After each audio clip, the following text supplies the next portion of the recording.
Good afternoon and welcome to the Midday News. Here's what we have in the bulletin. A troubling development. Stakeholders concerned about the number of activities. Lottery scamming on the rise in sports. Issues in senior reggae girls. Dennis, and here are the details. Up first this afternoon, there's growing concern about the number of children who have taken interest in a life of crime.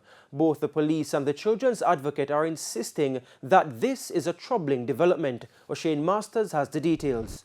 For some school-aged children across the island, particularly out west, it's all about the money. This was Justice Minister Delroy Chuck at a child justice training seminar earlier this week.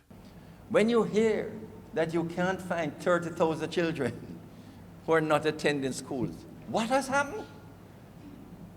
It means that our parents really are not looking after their children. Yes, the schools would like them to come, but the schools don't have the resources to go into the communities to get them to school. So we have to depend on the parents and the community.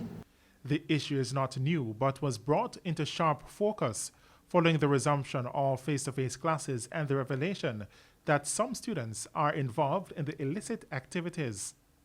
A troubling trend, says children's advocate Diane Gordon-Harrison. That for me is not only troubling in terms of a child protection perspective, but it speaks about the ill-advised morals and values that our children are being exposed to.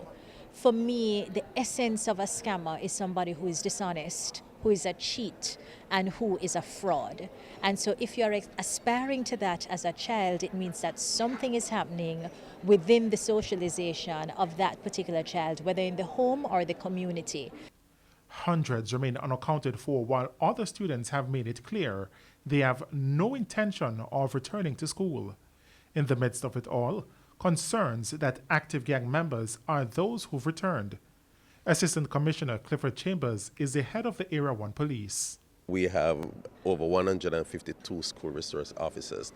They are not just in the schools to support the principal and the guidance council. They're in there to look into school gangs, crimes which are committed in the school, and to generate any kind of what we refer to as signs of crime that will manifest in the school that will warrant further investigation outside of the school. In the meantime, children's advocate Diane Gordon-Harrison stressed the need for intervention and called for Jamaicans to join the fight. To them, they associate a scammer with somebody who is well off financially. But I suppose, there is the need to intervene to have them understand what goes into the mindset of someone who makes a living by defrauding others. We at the Office of the Children's Advocate, through our strong partnerships with the JSF and other institutions, will give our support to see what kind of collaborative solution we can come up with to keep plowing away at this problem. O'Shane Masters, TVJ News. In the meantime, there is also concern that lottery scamming is on the rise in Trelawney. Head of the police in the parish, Senior Superintendent Carlos Russell, made the disclosure following a police divisional conference in the parish on Thursday. We are seeing some areas that are normally quiet, some farming communities, especially up in southern Trelawney, that the lottery scamming is creeping in, and you find more and more young people that are gravitating towards the lottery scamming because they see it as a way of making fast cash, and they see the flashy life that some of these scammers are living, so some of them want a part of that. He's imploring parents and other persons of influence to dissuade young people from the practice. In the meantime, he noted that there has been an increase in murders for the first quarter of the year. We look at the crime trend, we would have had an increase, especially in murders. We would have had 2 incidents that is gang related that would have given us 5 murders. Most of the other murders that would have impacted us would have been more domestic related. And we have seen that since the past few weeks that the trend has been going down, and we want to continue in that vein, and we believe that come the end of the year We may not have a big reduction, but we'll not go over by far either. To other news, Jamaica's COVID-19 death toll is now at 2,962 after the virus claimed 7 more lives. 4 of the deaths occurred in St. James, 2 in Kingston and 1 in Westmoreland. The Ministry of Health says 3 of the deaths were from September last year and the others in January this year. And the country's COVID-19 positivity rate continues to inch up. 116 cases were confirmed yesterday from 2,055 samples, or 2,255 samples. The positivity rate is 16%, up from 11.6% on Wednesday. COVID-19 hospitalizations have declined by 3 to 19. 2 of the patients are critically ill. And the Ministry of Health is again insisting that a large percentage of Jamaicans who have been admitted to hospital or have died from COVID-19 are unvaccinated. Speaking at a media briefing on Thursday, Chief Medical Officer Dr. Jacqueline Bisesa McKenzie said she is disappointed that the number of Jamaicans vaccinated against COVID-19 is still just 25%. When you look at the vaccination status of the persons that have died as a result of COVID, we're still seeing that 97.7% of persons are unvaccinated. And this again highlights the importance of being vaccinated, because if the numbers are going up, you're going to have more positive persons. However, if you are vaccinated, you are unlikely to get a severe illness. Meanwhile, Health Minister Dr. Christopher Tufton says the ministry will be improving its vaccination messaging to get more persons to take the jab. Dr. Tufton said most of these persons are also those with non-communicable diseases. And sick in terms of clinically ill, in terms of underlying conditions. 1 in 3 Jamaicans are hypertensive, they high blood pressure. 1 in 8 diabetic.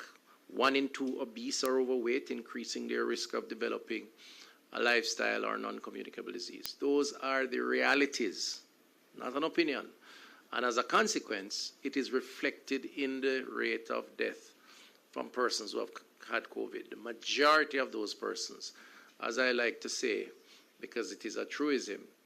And the Health Minister continues to defend the government's decision to relax the COVID-19 measures. The measures were lifted a few weeks ago. Truth is, none of those positions that have been taken are unusual in the case of the globe. Most of the world have gone in that direction in recognition of the need to address some of the other glaring challenges that societies face around the world. It is important, though, to recognize that as individuals, as Jamaicans, we must assess our own risk, our personal risk. And wear masks we think are necessary for our own protection, we should wear it, or for the protection of others if we're sick, if we're sneezing and coughing. And it's now time for a break here on the Midday News. Stay with us. More when we return. Welcome back. We're continuing the news. The Police Federation has rejected the new salary scale for its members under the Public Sector Compensation Review Plan. The group met with the Ministry of Finance representatives on Wednesday. In an interview with our news centre today, Chairman of the Police Federation, Corporal Rowan James, said the recommendations on a reasonable salary package will be submitted to the Finance Ministry on Tuesday. According to Corporal James, the new salary scale would make rank-and-file members of the police force worse off due to taxation. He's also concerned that there was no consultation on the new salary scale. What was presented to us is an insult, more so with the risk associated with the profession. And the fact that there were absolutely no consultation as to how they would have arrived at the current position, it is one that undermines the good industrial relations practices, and we're not going to sit by and allow for a dictatorial approach to erode any gains that we would have made over the years. 50 Jamaicans have been trained to enrich local farmers and tourism interests with skills to improve their output and climate-smart resilience. These trainers have been prepared through the Jamaica Social Investment Fund JSF Train the Trainer program. Javon Keys reports. Stakeholders in the agriculture and tourism sector will receive additional training opportunities through a multi-million-dollar training program to improve their businesses and help them mitigate the effects of climate change. The Jamaica Social Investment Fund JSF Ready program, Train the Trainer initiative, was officially launched this week. Managing Director of JSF Omar Sweeney says 50 persons have been trained to be deployed across the island. $14.8 million will be invested in the training of the trainer sessions. This sub-project would enable the training professionals of our key ministries to work with community-based enterprises and gain the necessary skills to retrain their staff and the wider organization. He says come September, another call for proposals will be made in a bid to expand the Ready program to all parishes. Last time we were in 7 parishes, and so this time we want to expand to all parishes. We also want to enable that wider net, and that's why we say this strategy of engaging now more partners will change the results on the sensitization. Meanwhile, Minister of Agriculture Pernell Charles Jr. says the issues linked to climate change in agriculture are being exacerbated by the current crises. We are seeing extended droughts, and so this represents the consequences of climate change to a vulnerable small island developing state like Jamaica. So when you add the increased global food demand to the impact of climate change, and you mix that up in the bowl now with what we call a pandemic, season it with conflict from Russia and Ukraine, right? And all of that is boiling up with what we know are just the simmering economic deficiencies. You have a real nice pot of critical issues. The JSF Ready program is funded by the World Bank through a loan agreement with the government of Jamaica. JSF says grants are available for up to a maximum of $500,000 US. Javon Keys, TVJ News.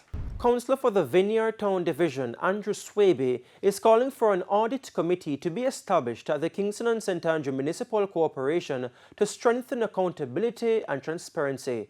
Mr. Swaby believes the establishment of the committee could help to address issues such as defective streetlights in several communities. He says despite numerous reports to the Jamaica Public Service, JPS, about the problem, nothing has been done. The agreement to effect repairs on street lamps within 14 days of receiving the report, despite the KSAMC passing the resolution mandating them to do so. Time after time, councillors at the KSAMC have implored on JPS to act more expeditiously in resolving these issues, as poor lighting poses danger to our residents within the communities, whether it be security concern or just general visibility. The JPS must take their rules more seriously and stick to the stipulated time in which to effect the necessary repairs. And it's now time for the Business Minute with Cody and Barrett. Carib Cement Company's profit increased during the quarter ended March. Post-tax earning for the 3 months was $1.6 billion compared to $1.6 billion during the same period in 2021. The cement company's revenue was 14% higher at $6.8 billion. Caribbean Cement says this was driven by increased sales in the local market. The American economy is unexpectedly shrinking. The nation's gross domestic product, a key measure of economic activity, declined in the first quarter of 2022, according to data from the Bureau of Economic Analysis released Thursday. That means it's the worst quarter for the American economy since the beginning of the global pandemic in 2020. The GDP declined at an annualized rate of 1.4% in the first 3 months of the year. I think what you're seeing is enormous growth in the country that was affected by everything from COVID and the COVID blockages that occurred along the way. While consumer spending increased, inflation remains high. Chart-topping gas prices in response to Russia's war in Ukraine are also hitting Americans in their pockets. And that's it for the Business Minute this week. I'm Cody Ann Barrett. Time now for the top regional and international stories with Sandy Williams. In regional news, the Guyana police have detained a man for questioning in relation to the death of Wayne Matty Permal, the mother of West Indies and Guyana cricketer Versamy Permal. The man is the husband of the 52-year-old whose body was found in a shallow grave 7 days after she was reported missing. The cricketer Versamy Permal had reported his mother missing to the authorities last Thursday, telling them he had not seen or heard from her for a week. The police said they searched the yard of the couple's home and uncovered the shallow grave with the woman's body inside. She and her husband lived alone at the house in Berbice. The police said that the husband is expected to be charged with murder following their investigations. Permal, a left-arm spinner, made his test debut for West Indies in Bangladesh in 2012. On the international scene, an explosion at a mosque in Kabul has left at least 5 people dead and 20 injured on Friday, but witnesses are saying the death toll is likely to be much higher. It's the latest such attack in Afghanistan over the past 2 weeks. Most have targeted the Azar Shia community, with an ISIS affiliate claiming responsibility. However, it's not clear who was behind Friday's blast. And those were the top regional and international stories. I'm Sandy Williams. And we now head to a quick break. When we come back, Simon Preston will have the Midday Sports. Welcome back. It's now time for Midday Sports. I'm Simon Preston. TVJ Sports understands that trouble is brewing within the senior reggae girls camp with an attempt to have head coach Vin Blaine sacked ahead of the final round of World Cup qualifying set for July 4 to 18 in Monterrey, Mexico. When contacted, General Secretary of the JFF Dalton Wint would only confirm that a letter was sent by a senior player complaining about the leadership style of Blaine, who was recently appointed. Blaine, who guided the girls to 4 straight wins to secure a spot in the final round of World Cup qualifying, said he is aware of the letter, even though he is yet to have deep conversations with the JFF on the matter.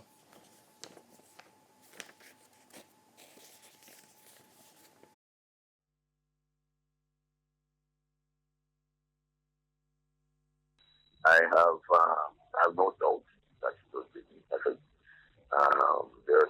there's allegations and something that happened. But I'm not ready to really go into details until I've seen this letter and I'll look back to the JSF and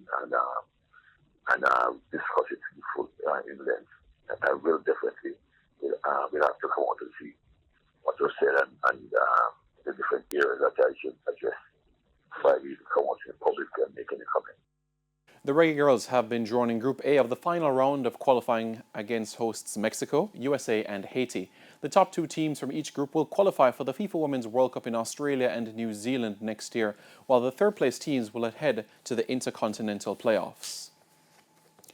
The Under-17 Reggae Girls battled to a 1-1 draw with Canada in the CONCACAF Women's Under-17 Championship in the Dominican Republic on Thursday.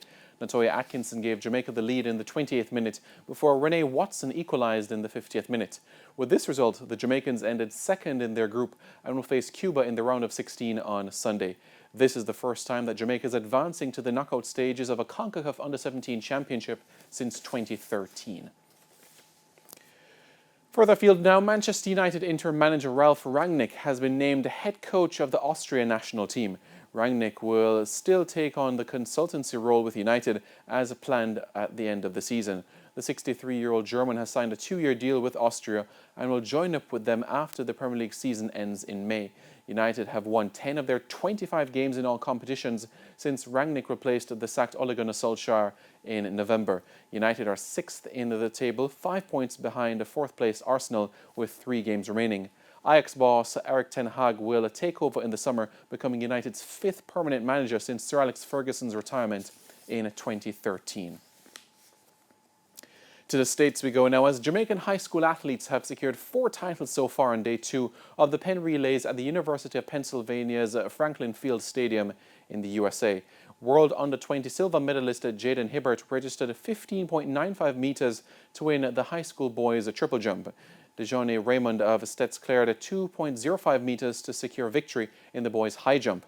Edwin Allen's Trevor Gunzel was victorious in the discus throw with 61.79 meters. Another Edwin Allen athlete and boys' champ winner Christopher Young won the shot put with a throw of 19.87 meters. And that is it for your Midday Sports Report. I'm Simon Preston. Giovanni, it's over to you. Thanks so much, Simon, and that's it indeed for the Midday News. I'm Giovanni Dennis. Join us at 7 for Primetime News. On behalf of the news, sports and production teams, good afternoon.